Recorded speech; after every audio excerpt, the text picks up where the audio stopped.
వినరో భాగ్యము విష్ణు కథ. కృష్ణం వందే జగద్గురుం. విష్ణు సహస్రనామ స్తోత్రంలో ధ్యాన ప్రకరణంలో ఉన్నాం మనం. మేఘశ్యామం పీత కౌసేయవాసం శ్రీవత్సాంగం కౌస్తుభోద్భాసితాంగం పుణ్యోపేతం పుండరీకాయతాక్షం విష్ణుం వందే సర్వలోకైకనాథం.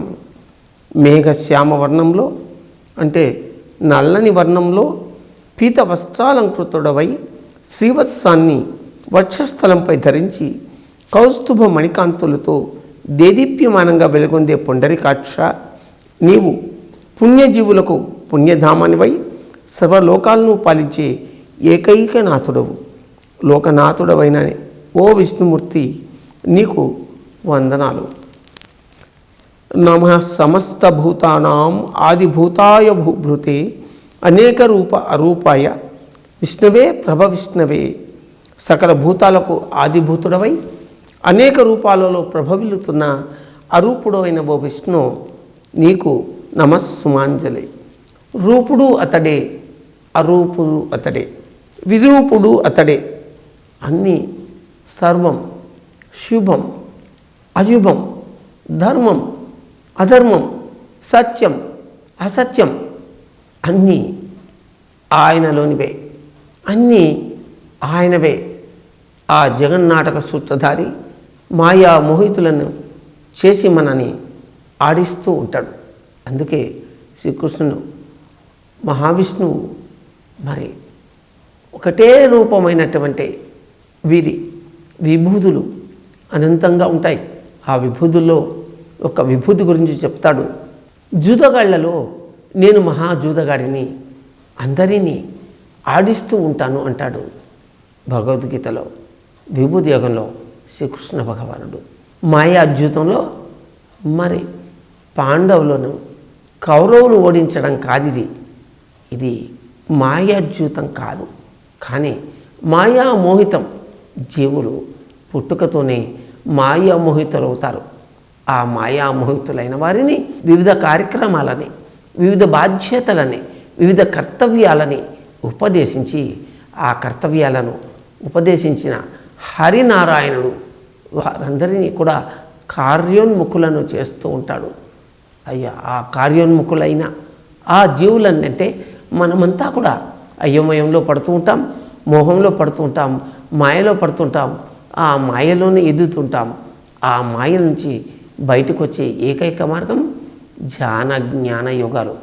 అందుకే శ్రీపాద శివల్లభులు అంటారు, మోహం క్షయించుటే మోక్షం అని. మోహం క్షయిస్తేనే మోక్షం వస్తుందని. మనం అజ్ఞానాన్ని తొలగించుకుని జ్ఞాన మార్గంలో ఉంటూ ఆత్మజ్ఞానాన్ని పొందుతూ ఆత్మస్థితిలో ప్రవర్తించినప్పుడే మోహం శమిస్తుంది. అదే మోక్ష కారణం. సశంఖ చక్రం సకిరీట కుండలం సపీత వస్త్రం సరసీరుహేక్షణం సహార వక్షస్థల సౌభి కౌస్తుభం నమామి విష్ణుం శిరసా చతుర్భుజం.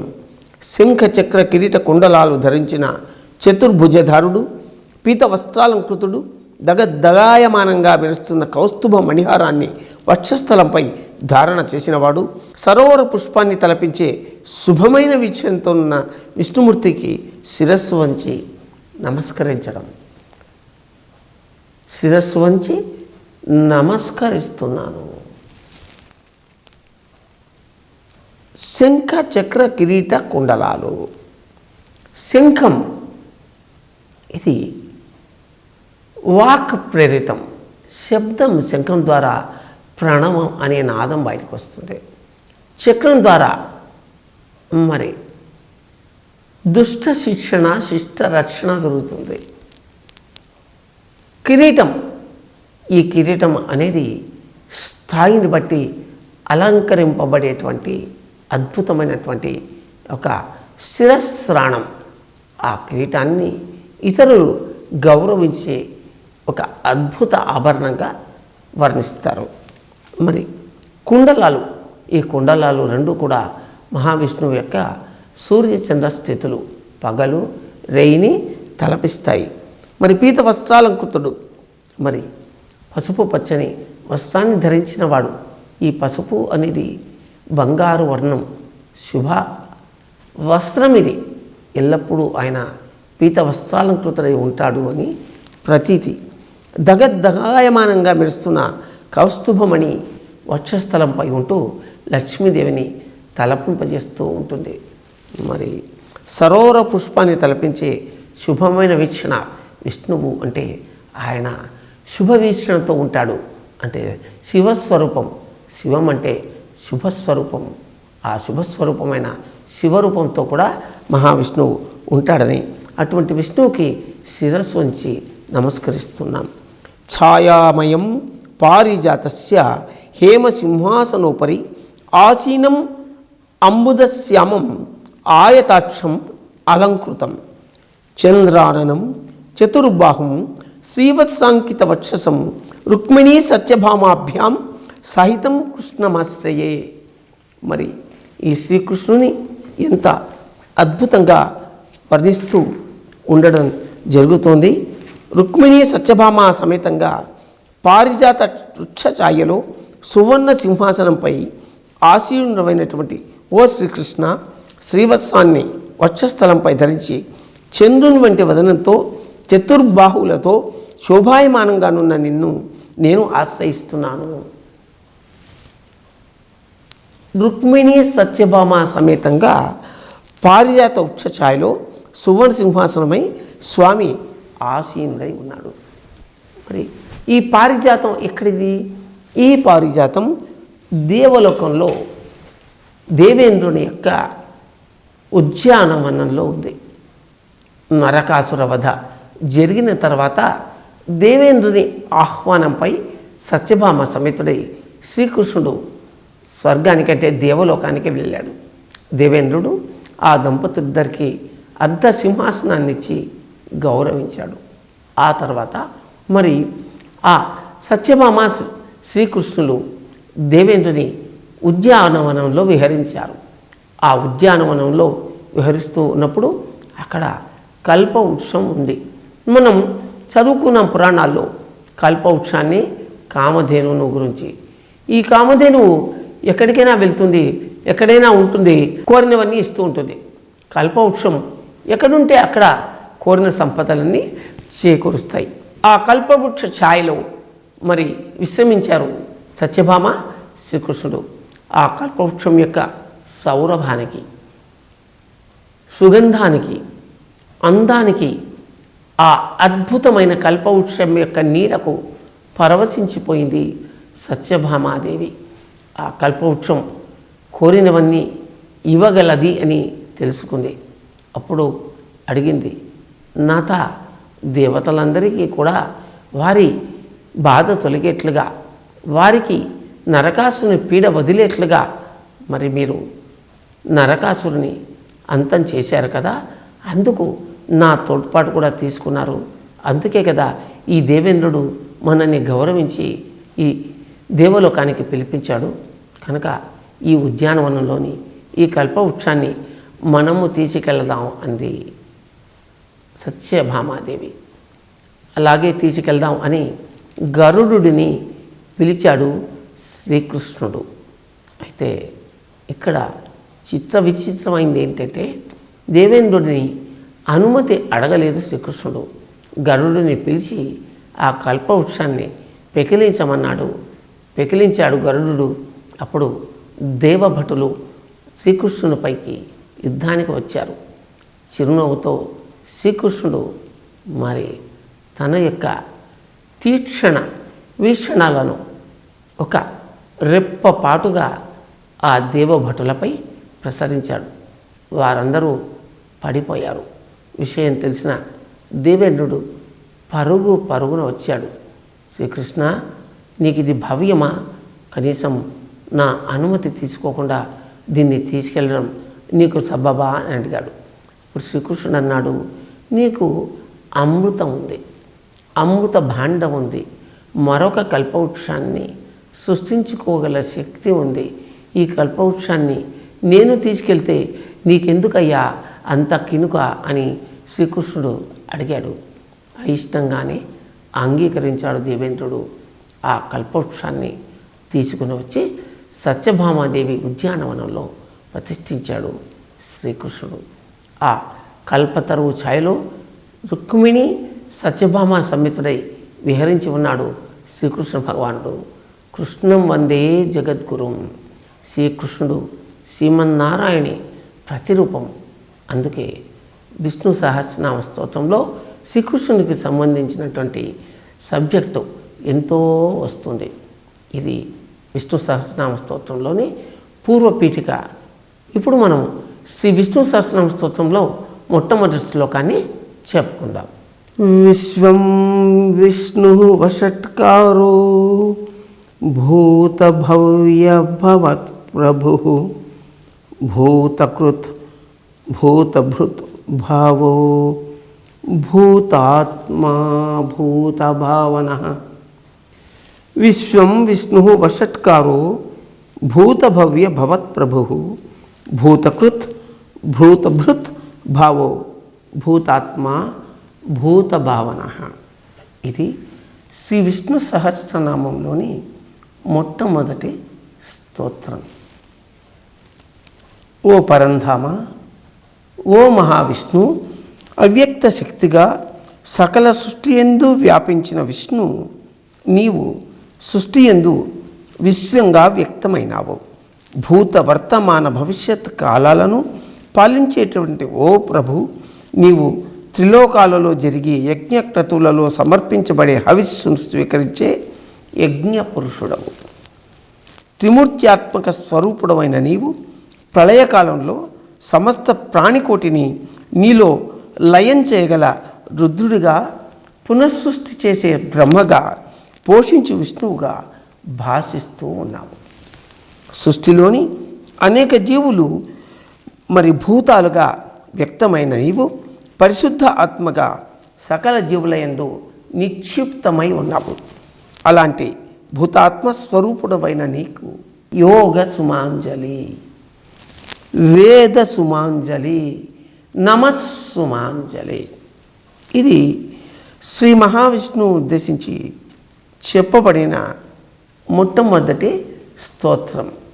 ఈ స్తోత్రంలోని వేదార్థాన్ని మనం ఇప్పుడు చెప్పుకుంటున్నాం. విష్ణు సహస్రనామ స్తోత్రంలోని సహస్రనామాల్లో మొదటి నామం విశ్వం. అన్ని నామాలకు మొదటగా ఈ నామాన్ని చెప్పడానికి కారణం, విశ్వశబ్దం కారణసత్వమైన బ్రహ్మాన్ని గ్రహించుట వల్ల ఈ విశ్వశబ్దం బ్రహ్మమని, బ్రహ్మమే విశ్వమని చెప్పుకోవడానికి సరి అయినటువంటి అద్భుతమైనటువంటి కారణాలు ఎన్నో ఉన్నాయి. విశ్వస్వరూపుడైన బ్రహ్మ, ఆ బ్రహ్మయే బ్రహ్మం. ఆ బ్రహ్మ కూడా శ్రీ మహావిష్ణువుగా భావించడం వల్ల శ్రీ మహావిష్ణువు యొక్క తొలి సృష్టిలోని వ్యక్తి, అవ్యక్త శక్తి అయినటువంటి మహావిష్ణువు యొక్క తొలి సృష్టి బ్రహ్మ కనుక ఈ బ్రహ్మమే విశ్వం, విశ్వమే బ్రహ్మం అని చెప్పబడుతుంది. అనేక సృష్టి తత్వాలు, అనేక జీవాలు, అనేక సృష్టి తత్వాలు, అనేక జీవులు, అనేక సృష్టి తత్వంలోని ఉత్పత్తి అర్థాలు అంతా బ్రహ్మమే అని చెప్పబడుతుంది. ఆ బ్రహ్మమే విశ్వం, విశ్వమే బ్రహ్మం. ఈ విశ్వం మనం ఇంగ్లీష్లో దీన్ని యూనివర్స్ అని అంటాం,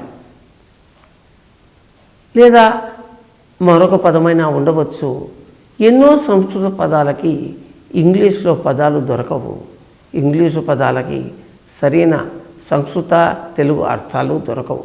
సామీప్యమైనటువంటి శబ్దాన్ని లేదా పదాన్ని మనం వాడుకుంటాం. యూనివర్సల్ కాన్షియస్నెస్ అంటాం, విశ్వవ్యాప్తమైన చైతన్యం అని చెప్పుకుంటాం. కనుక ఈ విశ్వం అనే శబ్దానికి యూనివర్స్ అని చెప్పుకోవడం సబబుగా భావిస్తున్నాను. ఈ విశ్వస్వరూపుడైనటువంటి విష్ణువు, విశ్వమే విష్ణువు, విష్ణువే విశ్వం.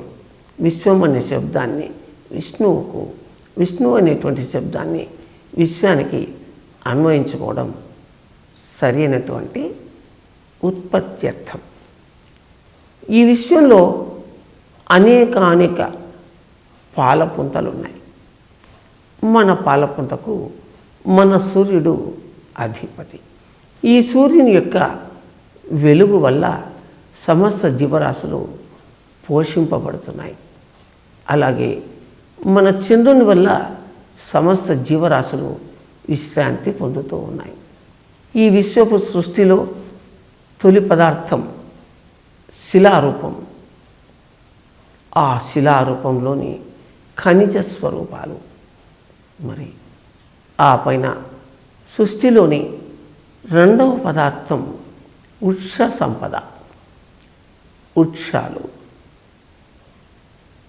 చెట్లు, మొక్కలు అన్నీ కూడా వృక్ష సంపద కిందే పరిగణింపబడతాయి. ఆ పైన తొలి జీవులు కీటకాలు. ఆ పైన జలజీవులు, చేప, తాబేలు, మొసలి ఇలాంటి జలజీవులు. ఆ పైన ఆకాశంలో విహరించే విహంగాలు అంటే పక్షులు. తదుపరి జంతువులు, శాకాహార జంతువులు, మాంసాహార జంతువులు అన్నీ జంతుజాలం కిందికే వస్తాయి. ఆ పైన పూర్తి శాకాహారులైన కోతులు. పరిణామ క్రమంలో మానవుడు ఉద్భవించాడు. ఈ మానవ విస్తృతి లక్షల సంవత్సరాలుగా అద్భుతంగా దినదినానికి విస్తృత రూపం సంతరించుకుంటోంది. కనుక ఈ చరాచర సృష్టి అంతా కూడా బ్రహ్మమే. ఆ బ్రహ్మమే విశ్వమని చెప్పబడింది. ఆ విశ్వమే విష్ణువు, విష్ణువే విశ్వం. విశ్వంలో ప్రభవించిన శబ్దం ప్రణవం. ఈ ప్రణవమే బ్రహ్మం, బ్రహ్మమే విశ్వం. అలాంటి విశ్వాత్మస్వరూపుడు అవ్యక్త శక్తిగా సకల సృష్టి యందు వ్యాపించిన వాడు విష్ణువు. ఈ విష్ణు అనేటువంటి శబ్దం సహస్రనామ స్తోత్రంలోని రెండవ పదం, రెండవ నామం. దేశకాల వస్తువులతో దేనితోనూ పరిమితి లేనివాడు విష్ణువు. విష్ణు సర్వవ్యాపక, సర్వములోనూ ప్రవేశించినవాడు, సర్వవ్యాపకమైనవాడు. మరి ఈ మహావిష్ణువు విశతి అయం భూతాని, విశంతి భూతాని యవచ అని చెప్పబడింది. అంటే సమస్త జీవరాశుల్లో విష్ణువు ప్రవేశింపగలవాడు. సమస్త జీవరాశులు ఇతనిలో ప్రవేశిస్తూ ఉన్నాయి అని దీని గురించి మనం చెప్పుకోవచ్చు. విశ్వరూప సందర్శనంలో మనం చూస్తూ ఉంటాం ఎన్నో జీవరాశులు ఆ మహావిష్ణువు మణిపూరక చక్రంలోకి అంటే నాభిలోకి అనంతమైనటువంటి ఒక ఎనర్జీ రిజర్వాయర్. మహావిష్ణువు యొక్క మణిపూరకం ఒక ఎనర్జీ రిజర్వాయర్. అదొక సప్త సముద్రమయమైనటువంటి మహా తేజోమండలమైనటువంటి ఒక అద్భుత స్థితి. అటువంటి ఆ ఎనర్జీ రిజర్వాయర్లోకి సమస్త జీవులు ప్రవేశిస్తూ ఉంటాయి. ఆ సమస్త జీవులు అతడి నుండి వెలువడుతూ ఉంటాయి. ఆ మహావిష్ణువు సమస్త జీవరాశుల్లో తానుంటాడు, తనలో ఆ సమస్త జీవరాశులు ఉంటాయి. అందుకే విష్ణు సర్వవ్యాపక అని చెప్పుకున్నాం. మరి ప్రహ్లాదుడు చెప్తాడు కదా, ఇక్కడున్నాడు అక్కడ లేడు అనేటువంటి సందేహం లేకుండా ఎక్కడైనా సరే శ్రీ మహావిష్ణువును దర్శించవచ్చును అని ప్రహ్లాదుడు తన తండ్రి అయినటువంటి హిరణ్యకశిపుడికి చెబుతూ ఉన్నాడు. ఈ విషయాన్ని మనం తెలిసి ఉన్నాం, కానీ భగవంతుడు అక్కడున్నాడని, ఇక్కడున్నాడని, ఎక్కడో ఉన్నాడని వెతుకుతూ ఉంటాం. గాడ్ ఈజ్ విత్ ఇన్, దేవుని రాజ్యం నీలోనే ఉంది అన్నాడు జీసస్. ఖుదా ఖుదా, నువ్వే దేవుడివి అన్నాడు మహమ్మద్ ప్రవక్త. అయం ఆత్మ బ్రహ్మ అన్నాడు శ్రీకృష్ణ భగవానుడు. ఇక్కడుంది అక్కడ లేదు అనేటువంటి విభాగం లేకుండా తత్వమసి, ఆ సృష్టింపబడిన వస్తువు, నువ్వు నేను అంతా ఒకటే అని సర్వవ్యాపకత్వం పొందినటువంటి మహావిష్ణు స్వరూపం విష్ణు అనేటువంటి శబ్దం ద్వారా మనకు తెలియజేస్తుంది. విష్ణు సహస్రనామాల్లోని 3వ నామం వషట్కార, వషట్కారుడు. త్రిలోకాలలో జరిగే యజ్ఞక్రతువులలో సమర్పించబడే హవిస్సును స్వీకరించే యజ్ఞ పురుషుడు శ్రీమన్నారాయణుడు. వషత్, అగ్నిని వ్రేల్చి సమిధలు సమర్పించి యజ్ఞ వస్తువులన్నిటినీ అందులో ఆహుతి చేసి ఆ ఆహుతులను దేవతలకు సమర్పించడం యజ్ఞం అనబడుతుంది. యజ్ఞంలో సమర్పించిన ఈ హవిస్సులను మోసుకుని పోయి వశత్ అంటే వశం కావించుకుని తీసుకుని వెళ్ళి దేవలకు అందజేసేవాడు వషట్కారుడు. యజ్ఞ పురుషుడుగాను యజ్ఞ భోక్తగాను అన్నిటా ఆయనే ఉంటాడు కనుక వషట్కారుడు అని ఆయన పిలువబడ్డాడు. యజ్ఞక్రతువు అనేది ఒక అద్భుతమైన వేద ప్రక్రియ. ఆ వేద ప్రక్రియలో సమర్పించబడేటువంటి హవిస్సులు వివిధ రూపాలై మరి ప్రాణశక్తిని సమస్త రూపాలలో ఈ విశ్వంలోకి ప్రసరింపజేస్తూ ఉంటాయి. ఆ హవ్యవాహనుడు ఆ హవిస్సులని వశం చేసుకుని వెళుతూ ఉంటాడు కనుక ఇతనిని వషట్కారుడు అంటారు.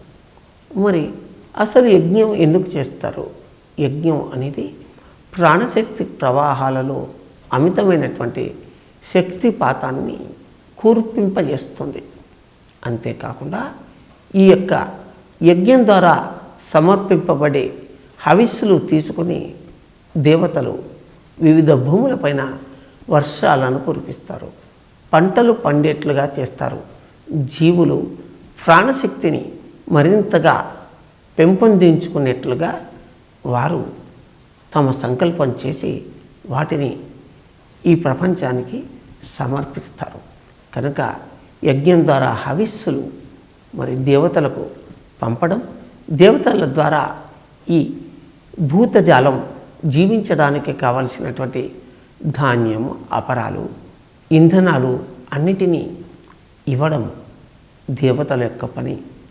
ఈ యొక్క పనులన్నిటినీ ఏకకాలంలో గ్రహిస్తూ అందరినీ గమనిస్తూ అన్నీ సరిగా ఎవరికి వారికి చేరవేసేట్లుగా చూసేవాడు, తీసుకునేవాడు, ఇచ్చేవాడు, పంచేవాడు, పోషించేవాడు అనేటువంటి శ్రీ మహావిష్ణువుని విష్ణు సహస్రనామ స్తోత్రంలోని 3వ నామంలో వషట్కారుడిగా చెప్పారు. మరి మహావిష్ణువు యొక్క 4వ నామం భూత భవ్య భవత్ ప్రభు, భూత వర్తమాన భవిష్యత్ కాలాలని పాలించేవాడు అని అర్థం. మరి ప్రళయకాలంలో సమస్త ప్రాణికోటిని తనలో లయం చేయగల రుద్రుడు అతడే. పునఃసృష్టి చేసే బ్రహ్మగా సృష్టికర్త అతడే.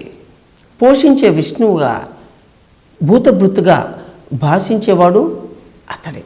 కనుక భూత భవ్య భవత్ ప్రభు, భూత భవ్య భవత్ ప్రభు, గడచినది, రానున్నది, జరుగుతున్నది అనగా భూత భవిష్యత్ వర్తమాన కాలాలకు ఇతడే అధిపతి కనుక ఆయనను భూత భవ్య భవత్ ప్రభువుగా కీర్తించారు.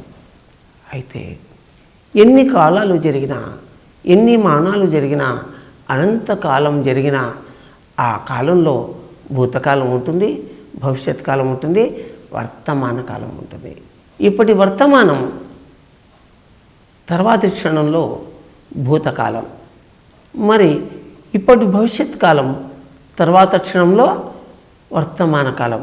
ఇలా ఎన్ని కాలాలు జరిగినా కూడా ఆ కాలాలన్నిటినీ సమంగా చూడగలవాడు, ఆ కాలాలన్నిటినీ కూడా తానై ఉన్నవాడు, ఆ కాలాలన్నిటికీ అధిపతి అయినవాడు ఆ భూతభవ్య భవత్ప్రభువు శ్రీ మహావిష్ణువు.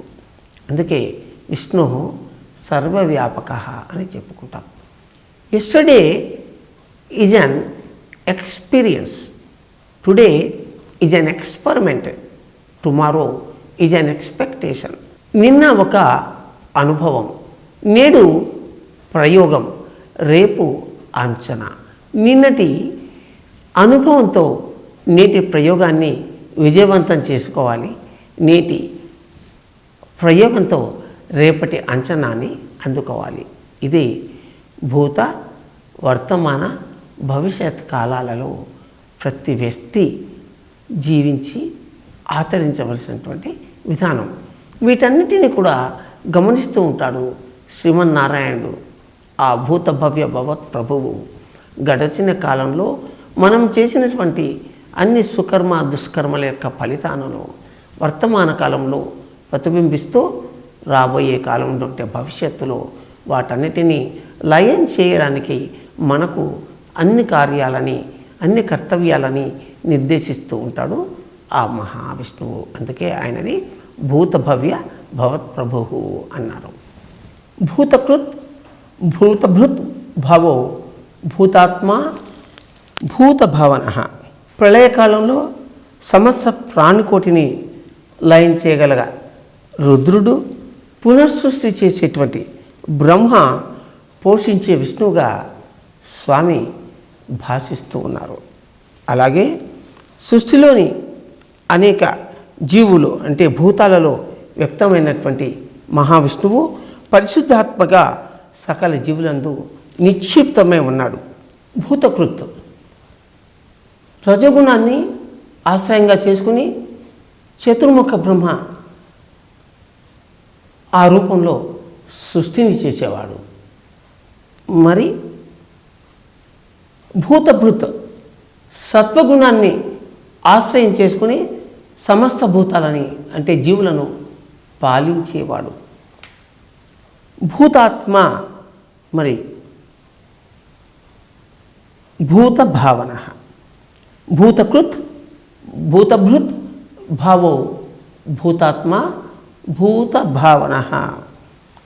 భావం భావన కలిగినవాడు, ఉనికియే తన రూపంగా కలిగినవాడు శ్రీ మహావిష్ణువు. ఎగ్జిస్టెన్స్ ఉనికి. మనలో జీవశక్తి ఉంటే ఉనికి ఉంటుంది, మనలో జీవశక్తి లేకపోతే ఆ ఎగ్జిస్టెన్స్ కనుమరుగైపోతుంది. కనుక మనలోని జీవాత్మ మహావిష్ణువు భావరూపంలో ఉంటాడు, ఉనికి కలిగినవాడు, అతడు అచ్యుతుడు, అనంతుడు, అనాది అని మనం ఇక్కడ ఈ విధంగా తెలుసుకోవచ్చు. మరి భూతాత్మ ఇందాక చెప్పుకున్నాం, ఉనికి జీవశక్తి కలిగినవాడు. భూతాత్మ అంటే సమస్త భూతాలకు అంతర్యామి రూపంలో ఆత్మగా ఉండేవాడు. మనలోని భగవంతుడే మన ఆత్మ అని చెప్పుకుంటాం. అందుకే మనసే మందిరం దేహమే దేవాలయం అని చెప్పుకోవడం కద్దు. కనుక మనలోని జీవశక్తి మహావిష్ణువు అని చెప్పుకోవడానికి మరి ఎంతైనా కూడా సమయము సందర్భము ఉన్నాయి. మనం చేసే పనులన్నిటినీ కూడా ఆ మహావిష్ణువు పరికిస్తూ మరిన్ని బాధ్యతలను మనపై మోపుతూ మరింత క్రమశిక్షణతో జీవించడానికి ఆత్మస్వరూపంలో అవ్యక్త రూపంలో మనకు సందేశాలని ఎప్పటికప్పుడు ఏదో ఒక రూపంలో అందజేస్తూ ఉంటాడు. కనుక సమస్త జీవరసలకు అంతర్యామిగా ఉండేటువంటి మహావిష్ణువును భూతాత్మ అని చెప్పడం జరిగింది. మరి భూత భావన ఈ నామంతో మనం తెలుసుకోవాల్సింది ఏంటంటే, జీవించే శక్తిని, జీవశక్తిని, పరిమార్చే శక్తిని ఆ భూత భావనలు తానై నిర్వహిస్తూ ఉన్నాడని ఇందులో తెలుసుకోవాలి. మరి భూతములను కలిగిస్తాడు, వృద్ధి చేస్తాడు, లయం చేస్తాడు. ఆ సంహార శక్తి, ఆ సంపత్ శక్తి, ఆ సృష్టి శక్తి అతడే తానై అన్నిటా తానే ఉన్నటువంటి శ్రీ మహావిష్ణువు యొక్క మొట్టమొదటి స్తోత్రం ఇది. విశ్వం విష్ణు వషట్కారో భూతభవ్య భవత్ ప్రభు భూతకృత్ భూతభృత్ భవో భూతాత్మ భూత భావన. ఇప్పుడు శ్రీ మహావిష్ణువు యొక్క వేదార్థాన్ని మనం చెప్పుకున్నాం మొదటి శ్లోకంలో. ఇప్పుడు దీని యోగార్థాన్ని గురించి తెలుసుకుందాం మనం. ఓ పరంధామ, ధ్యాన యజ్ఞంలో విశ్వవ్యాప్తమైన ప్రాణశక్తిని ధ్యానించే యోగులు తమ బాహ్య ప్రకృతిని అంతఃప్రకృతి యందు లయం చేసి హవిస్సుగా సమర్పించి యోగ భస్మాన్ని ప్రసాదంగా అందుకుంటారు. శూన్యమనే ఆ శుద్ధ పరబ్రహ్మ చైతన్యంలో రమించే యోగులు నిత్య జాగరూకులై వర్తమాన కాలానికి సాక్షీభూతంగా ఉంటూ అఖిల భూతాలలో పరమాత్మని దర్శిస్తారు. భూత భవిష్యత్ కాలాల యందు ప్రయాణించే సిద్ధిని కలిగి ఉన్నటువంటి అలాంటి శుద్ధ చైతన్య స్వరూపులకు యోగ సుమాంజలి. మరి ఈ యోగార్థంలో ఇందాక చెప్పుకున్న వేదార్థంలో మహావిష్ణువు యొక్క విభూతులు చెప్పబడ్డాయి. ఈ యోగార్థంలో మహావిష్ణువు యొక్క విభూతుల వల్ల సాధకులు, యోగులు, యోగీశ్వరులు, మునులు, ఋషులు, తపస్సులు, ధ్యానులు, జ్ఞానులు ఏ విధంగా దాన్ని సమన్వయం చేసుకుని జీవిస్తారు, ఈ ప్రపంచానికి అందజేస్తారు అని చెప్పేదే యోగార్థం. ధ్యాన యజ్ఞం, మనకు యజ్ఞాలు తెలుసు. నృసింహ యజ్ఞం, సుదర్శన యజ్ఞం, లక్ష్మీ యజ్ఞం, శక్తి యజ్ఞం, సూర్య యజ్ఞం, ఇలా మనం ఎన్నో యజ్ఞాలను గురించి తెలుసుకున్నాం. అవన్నీ కూడా భౌతికంగా చేసేటువంటి క్రతువులు. ఈ యజ్ఞాలను వివిధ వస్తువుల సమన్వయంతో హవిస్సులో సమర్పించి ఆ యాగభస్మాన్ని అందుకుంటారు అందరూ. కానీ ఇక్కడ మనం ధ్యానం వల్ల యోగ భస్మాన్ని అందుకుంటాం అని చెప్పడమే ఈ యోగార్థం యొక్క ప్రశస్తి. ధ్యాన యజ్ఞంలో మనం విశ్వమయ ప్రాణశక్తి మన శరీరంలో ప్రవేశించాలని చెప్పుకుని ధ్యానిస్తాం. చేతులు కట్టుకున్నాం, కాళ్ళు కట్టుకున్నాం, నోరు కట్టుకున్నాం, కళ్ళు కట్టుకున్నాం, మనస్సును కట్టేద్దాం. మనస్సు తలుపులు మూసుకుంటే ఆత్మ తలుపులు తెరుచుకుంటాయి. ధ్యానం నిర్విషయం మనః యోగ చిత్తవృత్తి నిరోధ. మనస్సు తలుపులు అంటే మనస్సు యొక్క ఆలోచనలు మూసుకుంటే ఆత్మ తలుపులు తెరుచుకుంటాయి. ఇది నిజమైన ధ్యాన యజ్ఞం. ఈ ధ్యాన యజ్ఞంలో క్రతు సామాగ్రి ఉండదు. మరి ఈ ధ్యాన యజ్ఞంలో ఏ బ్రాహ్మలు, ఏ పండితులు, ఏ యజ్ఞకర్తలు ఉండరు. అయితే ఆత్మస్వరూపమైనటువంటి స్థితిని మన మనసును శూన్యం చేసి కనుగొనడం, తెలుసుకోవడం, విస్తృతపరచుకోవడం, విశ్వమయ ప్రాణశక్తిని మనలోకి ఆవాహింపజేసుకుని మరి ఆ విశ్వమయ ప్రాణశక్తితో మన కుండలిని ప్రయాణాన్ని మనమే చేసుకోవడం స్వయం శక్తితో. ఇది ధ్యాన యజ్ఞం అనబడుతుంది. ఈ ధ్యాన యజ్ఞం సామూహికంగా చేసేదాన్నే మరి పత్రిజీ ధ్యాన యజ్ఞాలు ఎన్నో చోట్ల ధ్యాన చక్రాలు చేయిస్తారు. కనుక మనం ప్రాణశక్తిని విశ్వమయ ప్రాణశక్తిగా మార్చుకునేటువంటి క్రతువు పేరే ధ్యాన యజ్ఞం. ఈ ధ్యాన యజ్ఞంలో విశ్వవ్యాప్తమైనటువంటి ప్రాణశక్తిని ధ్యానించే యోగులు తమ బాహ్య ప్రకృతిని అంతఃప్రకృతి ఎందో లయం చేసి మరి హవిస్సుగా సమర్పించి ఆ యోగ భస్మాన్ని ప్రసాదంగా అందుకుంటారని మనం చెప్పుకున్నాం. మరి ఈ బాహ్య ప్రకృతిని అంతఃప్రకృతిలో లయించడమే ధ్యానం. ధి అంటే ఆత్మతో, యానం అంటే ప్రయాణం. మన శరీరంలో బాహ్య అవయవాలన్నిటినీ కూడా మనం ముడుచుకుని, తాబేలు తన అవయవాలను ముడుచుకున్నట్లుగా మనము చేతులు కాళ్ళు కట్టుకొని స్థిర సుఖాసనంలో కూర్చుని మనం ధ్యానంలో సమాధి స్థితిని పొందడమే బాహ్య శక్తిని అంతఃశక్తిలో లయం చేయడం. ఆ ధ్యాన యజ్ఞంలో పొందే విశ్వశక్తిని యోగ భస్మం అంటారు. మరి భస్మం అంటే విభూది, అది నుదుటిన వ్రాసుకుంటారు అందరూ. కానీ యోగ భస్మాన్ని ఆ నుదుటిన మూడవ కన్ను తెరుచుకోవడానికి ఉపయోగించుకుంటారు సాధకులు, బోధకులు, యోగులైన వారు. కనుక శూన్యమనే ఆ శుద్ధ పరబ్రహ్మ చైతన్యంలో రమించేటువంటి యోగులు నిత్య జాగరూకులై వర్తమాన కాలానికి సాక్షిభూతంగా ఉంటూ అఖిల భూతాలలో ఉన్నటువంటి పరమాత్మని దర్శిస్తారు. మరి ధ్యానంలో అంతా శూన్యమే.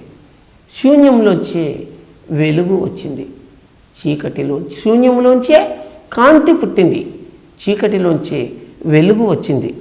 రాత్రి అయిన తర్వాత పగలు వస్తుంది. అలా చీకటి తొలగి మనకి వెలుగు వచ్చినట్లుగా శూన్యము తొలగి కాంతి కలుగుతుంది ధ్యానంలో.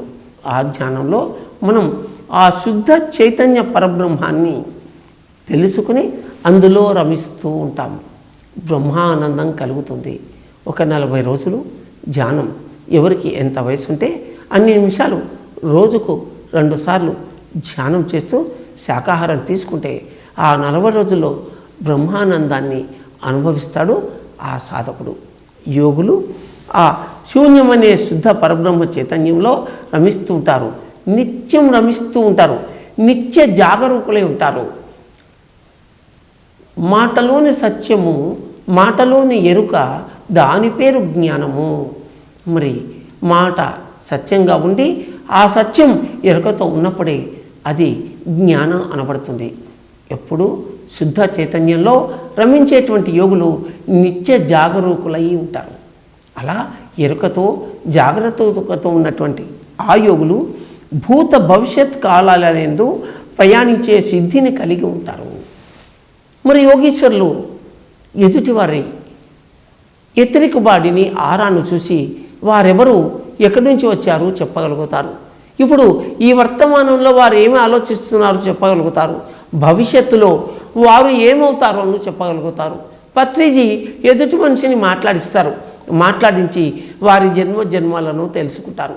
తెలుసుకుని వారితో వ్యవహరిస్తారు. ఎలా సాధ్యమవుతుంది? దానిని యోగ భస్మం వల్ల పొందిన శక్తి అని చెప్పుకోవచ్చు. మరి ఆ యోగంలో శుద్ధ పరబ్రహ్మ చైతన్యంలో ఎవరైతే రమిస్తూ ఉంటారో వారే ఈ విధంగా చెప్పగలుగుతారు. వారు సాక్షిభూతంగా ఉంటూ భూత భవిష్యత్ వర్తమానాలతో మిళితమై ప్రయాణించేటువంటి సిద్ధిని కలిగి ఉంటారు. అటువంటి శుద్ధ చైతన్య స్వరూపులైనటువంటి యోగులకు యోగ సుమాంజలి. భూతకృత్ భూతభృత్ భావో భూతాత్మ భూత భావన. విశ్వవ్యాపకుడైన సర్వవ్యాపకుడైన మహావిష్ణువు భూత భవిష్యత్ వర్తమాన కాలాలలో ఎలా ప్రవర్తిస్తాడు అనే ఒక మహాభారత ఇతివృత్తాన్ని ఈ సందర్భంగా మనం చెప్పుకుందాం. శ్రీకృష్ణ భగవానుడు పాండవుల తరఫున రాయబారిగా కౌరవపురానికి, కురుపురానికి అంటే హస్తినాపురానికి విచ్చేస్తాడు. ఒకప్పుడు విస్తారంగా ఉన్నటువంటి ఏనుగుల యొక్క అరణ్యంగా ఉండేదట ఆ నగరం ఉన్న స్థలం. క్రమంగా మానవ జీవన విధానం విస్తృతమైనప్పుడు ఆ అడవి ప్రాణికోటి నిలయంగా, మానవలయంగా, పల్లెగా, పట్టణంగా, నగరంగా, మహానగరంగా విలసిల్లుతూ హస్తినాపురం అని పిలువబడింది. హస్తి అంటే ఏనుగ, హస్తినాపురం. అదే ఇప్పటి మన ఢిల్లీ నగరం. ఈ హస్తినాపురానికి శ్రీకృష్ణ భగవానుడు ఇచ్చేశాడు. ఓపెన్ టాప్ జీప్లో వస్తారు కదా, అలా ఓపెన్గా ఉన్నటువంటి ఒక రథంలో శ్రీకృష్ణ భగవానుడు వస్తూ ఉన్నాడు. అతని తమ్ముడి వరుస అయినటువంటి సాత్యకి ఆ రథాన్ని తొలుతూ ఉన్నాడు. వాయువేగ మనవేగాలతో మరి వచ్చినటువంటి ఆ రథం హస్తినాపుర వీధుల్లో ప్రవేశించగానే నిదానంగా ప్రశాంతంగా హాయిగా ఆ రాజవీధుల్లో వెళుతూ ఉంది. శ్రీకృష్ణ భగవానుడు మరి రాజనగరుకు వస్తున్నాడని తెలుసుకున్నటువంటి ప్రజలు వీధులలో బారులు తీరి నిలబడ్డారు. ప్రతి ఇంటి ముందు పూలదండలతో అలంకరింపబడింది ఆ హస్తినాపుర నగరం. మరి పురుషులందరూ కింద వీధుల్లో బారులు తీరి శ్రీకృష్ణ భగవానునికి జయ జయ ధ్వానాలు పలుకుతూ ఉంటే మరి కాంతలు మరి ఆడవారు కింద బయటికి రాకుండా తమ మేడలలో ఆ మేడల యొక్క బాల్కనీలలో నిలబడి చూస్తూ ఉన్నారు. ఆ మేడలన్నీ కూడా సుసంపన్నమైనది కౌరవ రాజధాని. ఆ మేడలన్నీ కూడా చలవరాతి మందిరాలు, రత్నాలు, వజ్రాలు తాపడం చేసినటువంటి మేడల యొక్క ఆ రత్నాల కాంతులు శ్రీకృష్ణ భగవాన్ని కిరీటపు కాంతుల్లాగా మెరుస్తున్నాయిట. రాయంచలలాగా నిలబడి ఉన్నటువంటి ఆ హస్తినాపుర కాంతలు చక్కగా అలంకరించుకుని చిరునవ్వుతో శ్రీకృష్ణమూర్తికి స్వాగతం పలుకుతున్నట్లుగా నిలబడమే కాక తమ చేతులలో పూల విడిపూలు ముత్యాలు మరి చేతుల్లో ఉంచుకొని ఇలా దోషిళ్లలో శ్రీకృష్ణ భగవానుని పాదాల ముందు పడేట్లుగా పోస్తూ ఉన్నారు. ఆ కాంతల అందాలు, వారి అలంకారాలు, వారి యొక్క నగలు, వారి యొక్క సుగంధం ఇవన్నీ కూడా ఆ రాజనగర వీధుల్లో సుగంధంగా వీస్తూ ఉన్నాయిట. అద్భుతంగాను మహాద్భుతంగాను. కంసుని రాజధాని నగరంలో కుబ్జా అనేటువంటి గోని ఉన్న స్త్రీని శ్రీకృష్ణ భగవానుడు తన స్పర్శతో అపురూప సౌందర్య రాశిగా మార్చాడు. ఆమెకు ఒక కుమారుడిని కూడా ఇచ్చాడు. ఆ కుమారుడి పేరు ఉపశ్లోకుడు. సాత్వత సంహిత అనే గ్రంథాన్ని కూడా ఆ మహానుభావుడు రచించాడని సిద్ధేశ్వరానంద భారతీ స్వామి ఈ విష్ణు సహస్రనామ స్తోత్రం పుస్తకానికి వారు ప్రిఫేస్ రాస్తూ ముందు మాట రాస్తూ అందులో ఈ విషయాన్ని తెలిపారు. మహానుభావుల నుంచి మనం ఎన్నో విషయాలని ఇలా తెలుసుకుంటూ ఉంటాం. మరి రాయంచల్లాగా చక్కటి నడుముతో సరైన వస్త్రాలతో అందచందాలతో ఆ అంతఃపుర కాంతల్లాగా వెలిగేటువంటి ఆయా వీధుల్లోని స్త్రీలు చక్కగా అలంకరించుని శ్రీకృష్ణ భగవానికి ముందు పడేట్లుగా పూల వర్షాన్ని కురిపిస్తూ ఉంటే ఆకాశం నుంచి దేవతలు అమృత వర్షాన్ని కురిపిస్తున్నట్లుగా ఉంది ఆ యొక్క అద్భుతమైనటువంటి సన్నివేశం. అలా అటు ఇటు నిలబడి ఉన్నటువంటి ప్రజలకు, పైన నిలబడి ఉన్నటువంటి కాంతలకు చేతితో అద్భుతంగా ఇలా స్వామి వారికి శుభాభినందనలు తెలుపుతూ ముందుకు వెళ్తూ ఉంటే అబ్బో ఎంత బాగున్నాడే, ఆహా ఇంత బాగున్నాడని నేను అనుకోలేదే, చెలి భగవంతుడు సాక్షాత్కరించినట్లుగా ఉంది కదే, ఆహా ఏమీ తేజోమయ రూపం, ఒక్కసారి చూస్తేనే మనకింత ఆనందం కలుగుతూ ఉంది. నిత్యము ఆయన దర్శనం పొందుతున్నటువంటి గోపికలు, శ్రీకృష్ణుని అష్టభార్యలు ఎంత అదృష్టవంతులోనే అని స్త్రీలు ముచ్చట్లన్నీ చెప్పుకుంటున్నారు. ఆ యొక్క ఉపరి బాల్కనీలలో నిలబడి అలా అలా అలా అందరినీ మురిపిస్తూ మెరిపిస్తూ అందరికీ శుభాభినందనలు తెలుపుతూ ఆ శ్రీకృష్ణ భగవానుడు క్రమంగా ఆ హస్తినాపురం యొక్క కోట ద్వారం దగ్గరికి చేరుకున్నాడు. అక్కడ ఇష్టం ఉన్నా లేకపోయినా దుర్యోధనుడికి విదురుడు చెప్పడం వల్ల, భీష్ముడు ద్రోణుడు ఆదేశించడం వల్ల శ్రీకృష్ణ భగవానికి ఎదురేగి నమస్కరించి సత్కరించాడు దుర్యోధనుడు.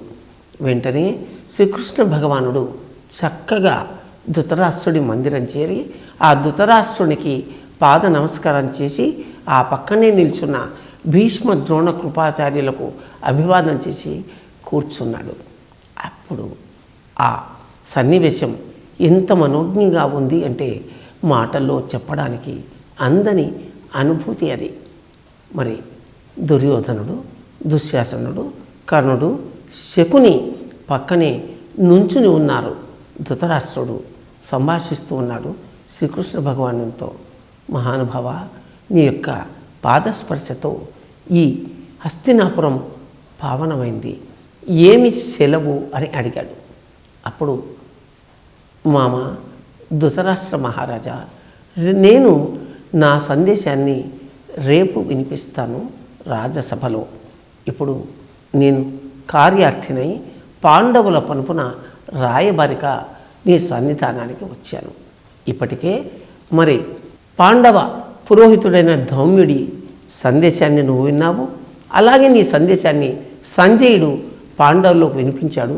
అంతిమ సందేశంగా నేను పాండవుల రాయబారిగా మరి కౌరవులకు పాండవులకు కూడా బంధువుడిగా ఇక్కడికి వచ్చాను. రేపు మనం సభలో కలుసుకుందాం, ఇప్పటికీ సెలవు అన్నాడు. అప్పుడు దుర్యోధనుడు అన్నాడు కదా, బాబా ఈరోజు మా ఇంట నీకు విడిదిని ఏర్పాటు చేశాను, అలా వద్దు అనుకుంటే నాకంటే కూడా అందమైన భవనంలో మా దుశ్శాసనుడు నివసిస్తూ ఉన్నాడు, అక్కడ నీకు విడిది ఏర్పాటు చేస్తాను, ఈరోజు మా యొక్క విందును ఆరగించు అని అడిగాడు. అప్పుడు శ్రీకృష్ణ భగవానుడు అన్నాడు, అయ్యా దుర్యోధన, నువ్వు నీ ఇంటికి విందుకు రమ్మని ఆహ్వానించడం నీ బాధ్యత. నీ బాధ్యతను నువ్వు చక్కగా నిర్వర్తించావు. అయితే నేను రాయబారిగా వచ్చాను కనుక నీ ఇంట అన్నం తిని నేను నీకు వ్యతిరేకంగా మాట్లాడలేను కనుక మనందరికీ కూడా ఆప్తబంధువైనటువంటి విదురుడు మీ తండ్రి ధృతరాష్ట్రునికి వరుస అయినవాడు, విష్ణు భక్తుడు, కుంతీదేవికి ప్రేమైనవాడు. ఈ విదురుని నింట నేను బస చేస్తాను. మరి సమయం సందర్భం కలిసి వచ్చినట్లుగా మా మేనత్త కుంతీదేవి కూడా విదురుని ఇంటనే తాను గత 13 సంవత్సరాలుగా విశ్రాంతి తీసుకుంటూ ఉంది, ఇక నాకు సెలవు అని విదురుని వెంట శ్రీకృష్ణ భగవానుడు విదురుని గృహానికి వెళ్ళాడు. అదొక పర్ణకుటీరం లాంటిది. విదురుని కుటుంబం కూడా అటువంటిదే. మరి విదురుని యొక్క కుటుంబం మరి శ్రీకృష్ణ భగవానికి పరిచర్యలు చేసింది. కుంతీదేవి శ్రీకృష్ణుని చూసి ఎంత మురిసిపోయిందో, నాయన 13 సంవత్సరాల తర్వాత నీ దర్శనం జరిగింది నాకు. ఈ 13 సంవత్సరాలు నిన్నే కొలుచుకుంటూ నిన్నే గుర్తు చేసుకుంటూ నేను కాళ్ళం వెళ్ళదీస్తూ ఉన్నాను అని పాండవుల యొక్క, ద్రౌపది యొక్క క్షేమ సమాచారాలను, సుభద్ర యొక్క, అభిమన్యుని యొక్క క్షేమ సమాచారాలను తెలుసుకొని స్వాంతన పొందింది కుంతీదేవి. ఆ పైన శ్రీకృష్ణమూర్తికి ఆహారాన్ని సమర్పించుకున్నాడు విదురుడు. ఆ ఆహారాన్ని విదురుడు సమర్పించుకున్నప్పుడు అతడు కృష్ణుడి వైపే చూస్తూ ఆ కృష్ణ భక్తితో తన యొక్క దేవుడు అంతర్యామి, తాను కొలిచేవాడైనటువంటి మహావిష్ణు స్వరూపుడైనటువంటి శ్రీకృష్ణుడు తన ఇంటికి విడిదికి వేంచేశాడనేటువంటి ఆనందంతో ఏమి సమర్పిస్తున్నాడు చూసుకోకుండా అరటిపండి ఒలిచి ఆ పండును పళ్ళెంలో పెట్టి ఆ తొక్కను శ్రీకృష్ణ భగవానునికి సమర్పించాడు. మరి శ్రీకృష్ణ భగవానుడు అతని భక్తికి మురిసిపోయి అతని భక్తికి భక్తుల హృదయాలలో బందీగా ఉంటావు అన్నట్లుగా ఆ మహానుభావుడు ఆ అరటిపండు తొక్కనే స్వామి తిన్నాడు. అప్పుడు కుంతీదేవి గమనించి అయ్యో అయ్యో ఎంత అపరాధం జరిగింది అంది. అప్పుడు శ్రీకృష్ణుడు అన్నాడు, విదురుడు నిర్ఘాంతపోయాడు, ఏమీ నోట మాట రాక ఉన్నాడు. శ్రీకృష్ణుడు అన్నాడు, అరటి పండు పెట్టాడా, అరటి తొక్క పెట్టాడా కాదు, అతను తన హృదయాన్ని సమర్పించి మరి నాకు ఈ ప్రసాదాన్ని ఇచ్చాడు, ఇదే నాకు అమృత ఫలం అని అన్నాడు. దాన్నే విదుర భక్తి అంటారు, మూఢ భక్తి అంటారు. మనం రామాయణంలో చెప్పుకున్నాం, శబరీదేవి శ్రీరాముడు వచ్చినప్పుడు మరి రుచి చూసి మరి పులుపు పళ్ళేవో తీపి పళ్ళేవో తెలుసుకొని స్వామికి వాళ్ళని కొరికి చూసి తీపి ఉన్నది స్వామి చేతిలో పెట్టింది. ఎంగిలి అనుకోకుండా శ్రీరామచంద్రమూర్తి స్వీకరించాడు దాన్నే మూఢభక్తి, శబరి భక్తి, విదుర భక్తి అంటారు. దీన్ని సమర్పణ భక్తి అంటారు. ఆ సమర్పణ భక్తికే భక్తుల హృదయాలలో బందీగా ఉంటాడు ఆ శ్రీనివాసుడు, ఆ శ్రీమన్నారాయణుడు, ఆ శ్రీకృష్ణుడు. రుక్మిణి, ఆంజనేయుడు, ప్రహ్లాదుడు, నారదుడు, పరాశరుడు, పుండరీకుడు, శుకుడు, శౌనకుడు, బలి చక్రవర్తి, శిబి చక్రవర్తి, శబరి, విదురుడు, ఉద్ధవుడు, ఇలా సమర్పణ భక్తిలో లయమైన వారందరి హృదయాలలో శ్రీమన్నారాయణుడైనటువంటి శ్రీకృష్ణ పరమాత్ముడు బందీగా ఉంటాడు అని ప్రతీతి. ఆ తర్వాత శ్రీకృష్ణ ప్రభువు ఆ చైతన్యమూర్తి విశ్రాంతికై ఒక ప్రత్యేక మందిరంలో నిద్రించాడు. అప్పుడు ఆయన కాసేపు అయిన తర్వాత ధ్యానమగ్నుడై అతడు తన వద్దకు దుర్యోధనుని సూక్ష్మ శరీరాన్ని ఆకర్షించాడు. మనం మహాభారత కథలో ఇటువంటి సందర్భాన్ని చూస్తాము. అభిమన్యుడు మరణించిన తర్వాత అభిమన్యుని సూక్ష్మ శరీరాన్ని చంద్రలోకానికి పంపుతాడు శ్రీకృష్ణ భగవానుడు. అలాగే ఈ సందర్భంగా విదురుని గృహంలో ధ్యానమగ్నుడైన శ్రీకృష్ణ భగవానుడు దుర్యోధన్ని సూక్ష్మ శరీరాన్ని తన వద్దకు ఆహ్వానించాడు. దుర్యోధనుడు కూడా ఆత్మస్థితిలో ఉన్నాడు కనుక వినయంగా ప్రణామం చేసి అలా తన సూక్ష్మ శరీరధారుడై కూర్చొని ఉన్నాడు. శ్రీకృష్ణ భగవానుని సూక్ష్మ శరీరం మరి దుర్యోధని సూక్ష్మ శరీరం ఒకరినొకరు సంవాదించుకుంటూ ఉన్నాయి, అంటే మాట్లాడుకుంటూ ఉన్నాయి. శ్రీకృష్ణమూర్తి దుర్యోధనతో అంటున్నాడు, అయ్యా దుర్యోధన, రేపు సభలో సంభవించబోయే విషయాలని ఇప్పుడే నీకు చెప్తూ ఉన్నాను. శ్రద్ధగా ఆలోచించి నిర్ణయించుకో. రేపు ఏమి చెప్పాలి అనే దానికి నీకొక అవకాశం కలుగుతుందని ఇప్పుడు నిన్ను నేను ఆత్మస్వరూపుడని ఆకర్షించాను. నీ ఆత్మస్వరూప స్థితి అయినటువంటి సూక్ష్మ శరీరంతో నువ్వు ఇక్కడికి వచ్చావు, చాలా బాగుంది. ఆత్మస్థితిలో అందరూ పర్ఫెక్ట్గా ఉంటారు అనడానికి ఈ సన్నివేశం నిదర్శనం. మరి మనం కూడా ఆస్ట్రల్ ట్రావెల్ చేస్తూ ఉంటాం, కానీ ఇక్కడ శ్రీకృష్ణుడు తాను ఆస్ట్రల్ ట్రావెల్ చేయకుండా దుర్యోధన్ని ఆస్ట్రల్ ట్రావెల్ని ఇన్వైట్ చేశాడు. ఇక్కడ దుర్యోధన, మరి నువ్వు చేసిన ఎగ్గులు నీకన్నీ తెలుసు, అయినా వాటన్నిటినీ కూడా నేను మరలా ప్రస్తావించదలుచుకోలేదు. రేపు నేను నీకు చెప్పబోయే విషయం ఏమిటంటే అర్ధరాజ్యం ఇమ్మని అడగడం. అర్ధరాజ్యం ఇమ్మని అడగకపోతే కుదరదు, అడగాలి. అయితే నువ్వు అర్ధరాజ్యం ఇచ్చినా సంతోషం, అలా కుదరకపోతే 5 నగరాలనివ్వు, అదే కుదరకపోతే 5 గ్రామాలనివ్వు. నా మాట విను. నువ్వు 5 గ్రామాలు, 5 నగరాలు, అర్ధరాజ్యం ఏది సెలెక్ట్ చేసుకున్నా కూడా పాండవులు దానికి ఒప్పుకున్నట్లుగా నేను బాధ్యత తీసుకుంటాను. నువ్వు ఖచ్చితంగా యుద్ధంలో మరణిస్తావు అని నాకు తెలుసు. మహాభారత యుద్ధం వద్దు, కొన్ని లక్షల మంది హతులవుతారు. ఇక్కడ ఎంతో జననాశనం జరుగుతుంది. దాని ద్వారా వారి కుటుంబాలన్నీ కూడా ఎంతో బాధను అనుభవిస్తాయి, ఎంతో క్షోభను అనుభవిస్తాయి. కొన్ని తరాల వరకు ఈ ప్రభావం ఉంటుంది. కనుక నా మాట విని 5 ఊళ్ళో 5 నగరాలు అర్ధరాజ్యము ఇచ్చి ఈ జన సంహారాన్ని, ఈ 2 వైపులా ఉన్నటువంటి ఇన్ని అక్షోహిణీల సేన, ఏనుగులు, గుర్రాలు, వీటన్నిటినీ కూడా కాపాడగలిగిన శక్తి ఇప్పుడు నీ ఒక్కడికే ఉంది అని చెప్పాడు. అప్పుడు దుర్యోధనుడు అన్నాడు, స్వామి, మీరు మీ రాయబారానికి తగినట్లుగా మీ యొక్క అభిభాషణను వ్యక్తం చేశారు. అందుకు నేను కృతజ్ఞుడిని.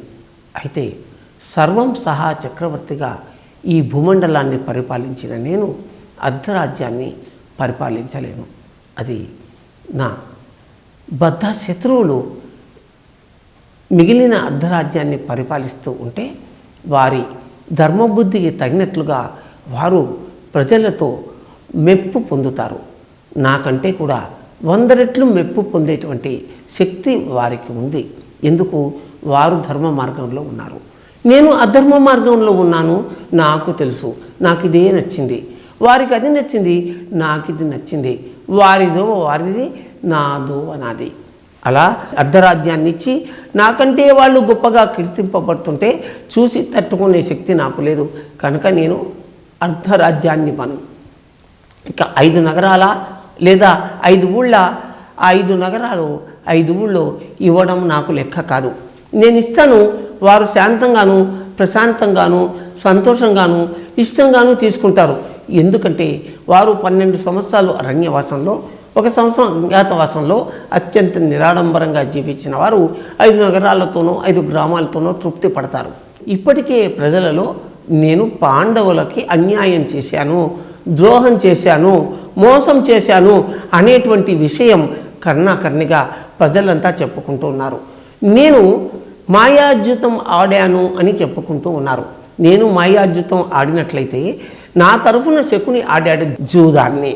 ఆ పాచికలాట పాండవుల తరఫున నువ్వెందుకు ఆడలేదు? నువ్వు గనక ఆడి ఉన్నట్లయితే మా మామ శకుని గెలిచేవాడా? ఆలోచించు.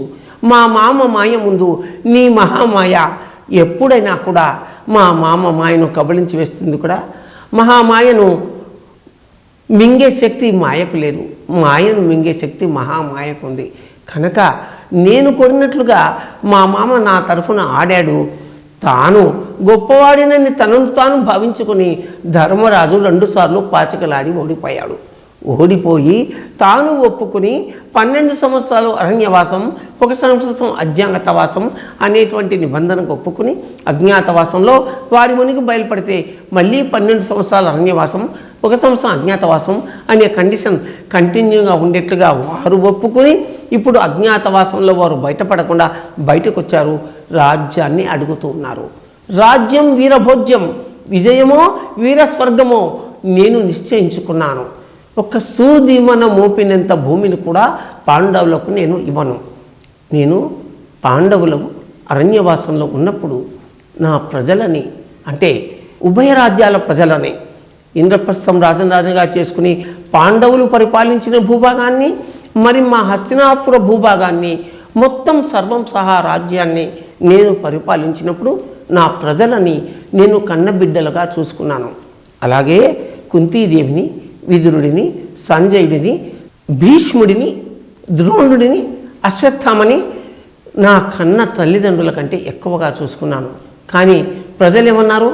పర్వాలేదే, దుర్యోధనుడు ధర్మరాజులాగే పరిపాలిస్తున్నాడే అన్నారు. అక్కడ కూడా వారు అరణ్యంలో ఉంటే కూడా పాండవులనే గుర్తు చేసుకుంటూ ఉన్నారు. ఈ ప్రజలని నిందించి ప్రయోజనం లేదు. కనుక నేను నా మార్గంలో సుశిక్షితుడిగా ఉన్నాను, ఏకోన్ముఖుడై ఉన్నాను. విజయమో వీర స్వర్గమో, పొందితే రాజ్యం, చస్తే స్వర్గం. హతవా ప్రాప్యతి స్వర్గం అని చెప్తాడు శ్రీకృష్ణుడు అర్జునుడితో. మరణించావా స్వర్గం, జీవించావా విజయమై రాజ్యం. కనుక రాజ్యమో స్వర్గమో ఈ రెండిటిలో ఏదో ఒకటి నేను ఎంచుకోవడానికి సంసిద్ధపడి ఉన్నాను అని శ్రీకృష్ణ భగవాని సూక్ష్మ శరీరానికి దుర్యోధన సూక్ష్మ శరీరం చెప్తోంది. అట్లా స్వామి భూతభృత్ భావో భూతాత్మ భూత భావన.